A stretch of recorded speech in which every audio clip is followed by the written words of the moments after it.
ನೋಡಿ ಈ ರೀತಿ ಒಂದು ದಾಲ್ ಮಾಡಿದರೆ ಬೆಳಿಗ್ಗೆ ಚಪಾತಿಗೂ ಆಗುತ್ತೆ, ಹಾಗೆ ಮಧ್ಯಾಹ್ನ ಊಟಕ್ಕೂ ಇದು ತುಂಬಾ ಚೆನ್ನಾಗಿರುತ್ತೆ. ಬನ್ನಿ ಯಾವ ರೀತಿ ಮಾಡೋದು ನೋಡೋಣ.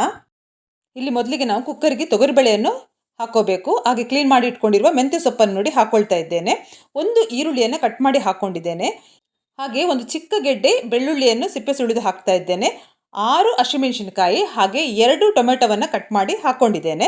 ಸ್ವಲ್ಪ ಅರಿಶಿನ. ಈಗ ಇದಕ್ಕೆ ಬೇಕಾಗುವಷ್ಟು ನೀರನ್ನು ಹಾಕ್ಕೊಳ್ಬೇಕು. ಈಗ ನಾವು ರುಚಿಗೆ ತಕ್ಕಷ್ಟು ಉಪ್ಪನ್ನು ಹಾಕ್ಕೊಳ್ಬೇಕು. ಹಾಗೆ ಸ್ವಲ್ಪ ನೀರನ್ನು ಹಾಕಿ ಮುಚ್ಚಳ ಮುಚ್ಚಿ ನಾವು ಇದನ್ನು ಬೇಯಲಿಕ್ಕೆ ಬಿಡಬೇಕು. ಬನ್ನಿ ಈಗ ಬೆಂದಿದೆಯಾ ನೋಡೋಣ. ಚೆನ್ನಾಗಿ ಬೆಂದಿರ್ತದೆ, ಕುಕ್ಕರಲ್ಲಿ ಬೇಯಿಸಿದರೆ ಚೆನ್ನಾಗಿ ಬೆಂದಿರ್ತದೆ. ನೋಡಿ ಎಷ್ಟು ಚೆನ್ನಾಗಿ ಬೆಂದಿದೆ ಅಂತ ಹೇಳಿದರೆ ನೋಡಿ, ಬೇಳೆ ನೋಡಿ ಈ ರೀತಿ ಆಗಬೇಕು. ಆಗ ನಮಗೆ ಮಸೆಯೋಕ್ಕೂ ತುಂಬ ಸುಲಭ ಆಗುತ್ತೆ. ಇನ್ನು ನಾವು ಇದನ್ನು ನೋಡಿ ಈ ರೀತಿಯ ಒಂದು ಮಸೆಯೋ ಕೋಲಲ್ಲಿ ಚೆನ್ನಾಗಿ ಮಸೆಯಬೇಕು. ಅದು ಸಾಫ್ಟ್ ಆಗಬೇಕು, ಅಲ್ಲಿವರೆಗೆ ನಾವು ಇದನ್ನು ಮಸೆಯಬೇಕು.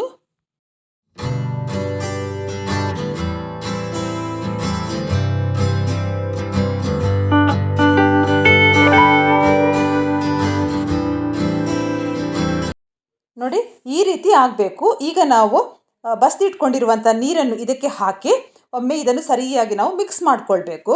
ಒಂದು ರುಚಿಕರವಾದ ಮೆಂತ್ಯ ಸೊಪ್ಪಿನ ದಾಲ್. ನಾನಿಲ್ಲಿ ಪಾತ್ರೆಗೆ ಎಣ್ಣೆ ಹಾಕ್ಕೊಳ್ತಾ ಇದ್ದೇನೆ. 1 ಸ್ಪೂನು ಸಾಸಿವೆ, 1 ಸ್ಪೂನು ಜೀರಿಗೆ, ಹಾಗೆ ನಾನು 1 ಬ್ಯಾಡಗಿ ಮೆಣಸಿನಕಾಯಿನ ಕಟ್ ಮಾಡಿ ಹಾಕ್ಕೊಳ್ತಾ ಇದ್ದೇನೆ. ಸ್ವಲ್ಪ ಹಿಂಗು ಹಾಕ್ಕೊಳ್ತಾ ಇದ್ದೇನೆ. ಹಿಂಗು ಒಳ್ಳೆ ಪರಿಮಳವನ್ನು ಕೊಡ್ತದೆ. ಈಗ ಇದನ್ನು ಒಂದು ಸ್ವಲ್ಪ ಈ ಥರ ಕೈ ಆಡಿಸಿದರೆ ಸಾಕು. ಹಾಗೆ 1 ಈರುಳ್ಳಿಯನ್ನು ಸಣ್ಣ ಸಣ್ಣದಾಗಿ ಕಟ್ ಮಾಡಿ ಹಾಕ್ಕೊಳ್ತಾ ಇದ್ದೇನೆ. ಯಾಕಂದರೆ ಈ ರೀತಿ ಕಟ್ ಮಾಡಿ ಹಾಕ್ಕೊಂಡ್ರೆ ತಿನ್ನಲಿಕ್ಕೆ ಸಿಗುವಾಗ ತುಂಬ ಚೆನ್ನಾಗಿರ್ತದೆ, ಬೇಗ ಬೇಯ್ತದೆ. ಹಾಗೆ ನಾನು 4 ಹೆಸರು ಕರಿಬೇವು ಸೊಪ್ಪನ್ನು ಹಾಕ್ತಾ ಇದ್ದೇನೆ. ಕರಿಬೇವು ಸೊಪ್ಪನ್ನು ಚೆನ್ನಾಗಿ ನಾವು ಫ್ರೈ ಮಾಡ್ಕೊಳ್ಬೇಕು. ಯಾಕಂದರೆ ಅದು ಎಣ್ಣೆಯಲ್ಲಿ ಸರಿಯಾಗಿ ಫ್ರೈ ಆದರೆ ಒಂದು ದಾಲಿಗೆ ಒಂದು ಒಳ್ಳೆ ಪರಿಮಳವನ್ನು ಕೊಡ್ತದೆ. ನೋಡಿ ಈ ರೀತಿ ಈರುಳ್ಳಿದು ಕೂಡ ಬಣ್ಣ ಚೇಂಜ್ ಆಗಿದೆ, ಕರಿಬೇವುದು ಕೂಡ ಹಾಗೆ ಪರಿಮಳ ಬರಬೇಕು, ಅಷ್ಟು ಚೆನ್ನಾಗಿ ನಾವು ಫ್ರೈ ಮಾಡ್ಕೊಳ್ಬೇಕು. ಯಾಕಂದರೆ ಹಸಿ ಹಸಿ ಇರಬಾರ್ದು ಯಾವತ್ತು. ಈಗ ನಾನಿಲ್ಲಿ ಸ್ವಲ್ಪ ಹುಣಸೆಹಣ್ಣಿನ ರಸ ಹಾಕ್ತಾ ಇದ್ದೇನೆ. ಹುಣಸೆಹಣ್ಣಿನ ರಸ ಆಪ್ಷನಲ್, ಹಾಕೋದಿದ್ರೆ ಹಾಕ್ಬೋದು. ಯಾಕಂದರೆ ನಾನು ರಾಗಿ ಮುದ್ದೆಗೆ ಸ್ವಲ್ಪ ಹುಣಸೆಹಣ್ಣಿನ ರಸ ಹಾಕಿದರೆ ತುಂಬ ಚೆನ್ನಾಗಿರ್ತದೆ. ಇದನ್ನೀಗ ಸರಿಯಾಗಿ ನಾವು ಫ್ರೈ ಮಾಡಬೇಕು. ಯಾಕಂದರೆ ಹಸಿ ಸ್ಮೆಲ್ ಎಲ್ಲ ಹೋಗಬೇಕು. ಯಾಕಂದರೆ ಹುಣಸೆಹಣ್ಣಿದು ಹಸಿ ಹಸಿ ಇರಬಾರ್ದು.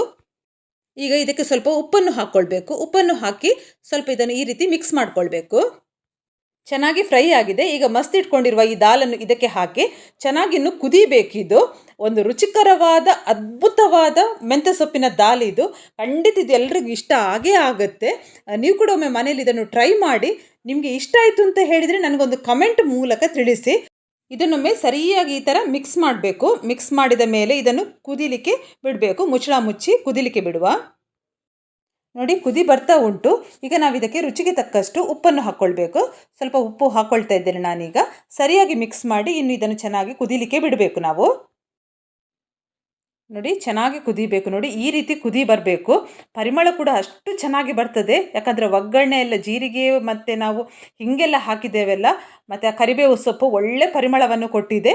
ಇದು ಚೆನ್ನಾಗಿ ಕುದ್ದಿದೆ ನೋಡಿ. ಈಗ ನೋಡಿ ಚೆನ್ನಾಗಿ ಕುದ್ದಿದೆ. ಈಗ ಕಟ್ ಮಾಡಿ ಇಟ್ಕೊಂಡಿರುವಂಥ ಕೊತ್ತಂಬರಿ ಸೊಪ್ಪನ್ನು ಹಾಕಿ ಒಂದು ಕುದಿ ಬಂದರೆ ಸಾಕು, ಜಾಸ್ತಿ ಹೊತ್ತು ಕುದಿಸಬಾರ್ದು. ಆಗ ಕೊತ್ತಂಬರಿ ಸೊಪ್ಪು ಪರಿಮಳ ಉಂಟಲ್ಲ ಹಾಗೇ ಇರ್ತದೆ. ರುಚಿಕರವಾದ ಆರೋಗ್ಯಕರವಾದ ಮೆಂತ್ಯ ಸೊಪ್ಪಿನ ದಾಲ್ ರೆಡಿ ಆಗಿದೆ. ಚಪಾತಿಗಾಗಲಿ, ಅನ್ನಕ್ಕೆ, ರಾಗಿ ಮುದ್ದೆಗೆ ಸೂಪರ್ ಕಾಂಬಿನೇಷನ್. ಇವತ್ತಿನ ರೆಸಿಪಿ ನಿಮಗೆಲ್ರಿಗೂ ಇಷ್ಟ ಆಗಿದೆ ಅಂತ ನಾನು ಅಂದ್ಕೊಂಡಿದ್ದೇನೆ. ಇಷ್ಟ ಆದರೆ ಪ್ಲೀಸ್ ಲೈಕ್ ಮಾಡಿ, ಕಮೆಂಟ್ ಮಾಡಿ, ಆದಷ್ಟು ಶೇರ್ ಮಾಡಿ. ಯಾರೆಲ್ಲ ಇಲ್ಲಿವರೆಗೆ ನನ್ನ ಯೂಟ್ಯೂಬ್ ಚಾನಲ್ನ ಸಬ್ಸ್ಕ್ರೈಬ್ ಮಾಡಿಲ್ಲೋ ಪ್ಲೀಸ್ ಸಬ್ಸ್ಕ್ರೈಬ್ ಮಾಡಿ, ನನಗೆ ಸಪೋರ್ಟ್ ಮಾಡಿ. ಎಲ್ಲರಿಗೂ ನನ್ನ ಪ್ರೀತಿಯ ಧನ್ಯವಾದಗಳು.